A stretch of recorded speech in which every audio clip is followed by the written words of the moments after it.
కూర్చోండి, అన్నం తినాలని మధ్యలో అనిపించినా కూర్చోండి. నాకు తెలుసు మీకు ఈరోజు అనిపిస్తుంది. అందరు ఉండరు, అందరు ఉండరు, కొంతమంది ఉంటారు. ఏం జరుగుతుంది ఇక్కడ, అసలు ఇంతమందికి ఇక్కడ కూర్చోబెడుతుంది, ఏం సిస్టమ్ పనిచేస్తుంది వెనకాల చెప్పి తెలియదు. అది అర్థం చేస్తుందని ట్రై చేస్తాను కొంతమంది ఉంటారు. వాళ్ళందరూ నేను రిక్వెస్ట్ చేస్తున్నా ఈ రోజు సాయంత్రం వరకు. అండ్ మీకు గుడ్ న్యూస్ చెప్తున్నా, నిలబడి ఒప్పుకుందా మీ అందరికి? ఉందా? ఇది గుడ్ న్యూస్ కాదు, గ్రేట్ న్యూస్. ఏం న్యూస్ తెలుసా? మన గెస్ట్ ఎవరో వచ్చింది నిన్న, Syed sir, Nandakishore sir, Venkat sir, ఇవాళ Singh sir, MS sir, Alla sir Subbe sir, Alla sir Siddharth sir, వాళ్ళందరినీ పరిచయం చేసినటువంటి great god Gautam Bali sir ఇప్పుడు మీకు ఇక్కడ కనబడతాడు లైవ్ లో.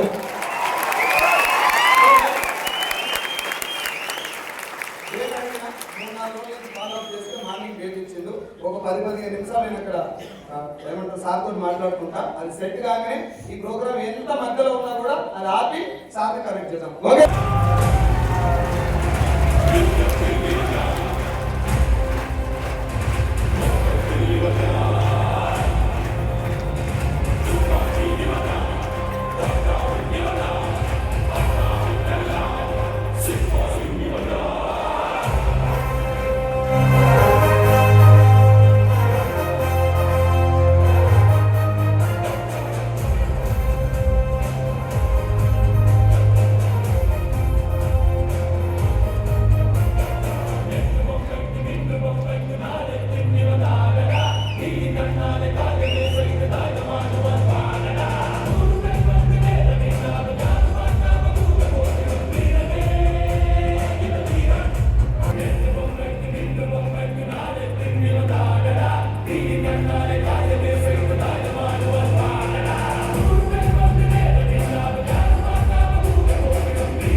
సంవత్సరాల కాలం పాటు వాళ్ళ త్యాగానికి ఒక చిన్న గుర్తింపు లాంటిదండి. పిల్లలు త్యాగం చేశారు, వాళ్ళ అన్నాన్ని త్యాగం చేశారు, ఇంట్లో అత్తమావుల యొక్క పర్మిషన్ ఇవ్వకపోతే అక్కడ త్యాగం చేశారు. అన్న థ్యాంక్ యూ సో మచ్, నా టీం చాలా బాగుంది. ఒకసారి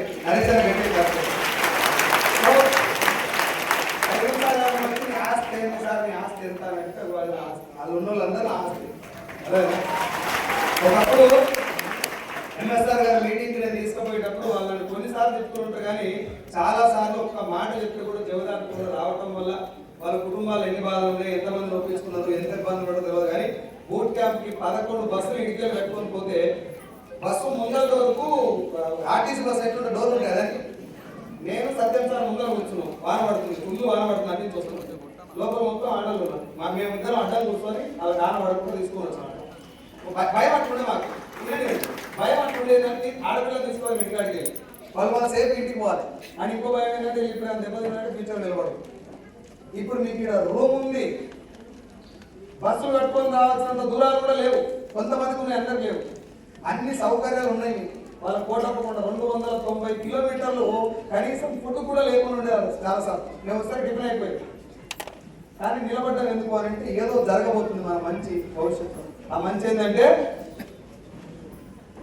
కేజీఎఫ్ సినిమా చూసినట్లే 5 యాదగిరి గుంట కూడా మొత్తం చూసాడు. నేను కూడా మొత్తం చూడలేదు, నరేంద్ర మొత్తం చూపెట్టిన అన్ని బాగుందా. ఒక్కసారి డిసిషన్ తీసుకోవాలి, నెక్స్ట్ సంవత్సరానికి ఆ కార్లు నేను ఉండాలి. నా దగ్గరకు వచ్చాడు సార్, నా కూడా వీడియో ఏమన్నాడు తీస్తారు. ఇవ్వచ్చా? భగవంతుడు మనందరూ నరేష్ సార్ లాంటి చాలా మందిని పంపిస్తాడు. ఆయనే ఇస్తాడు మనకు సెట్ అయినట్టు, వేరే వాళ్ళకి సూట్ కాదు.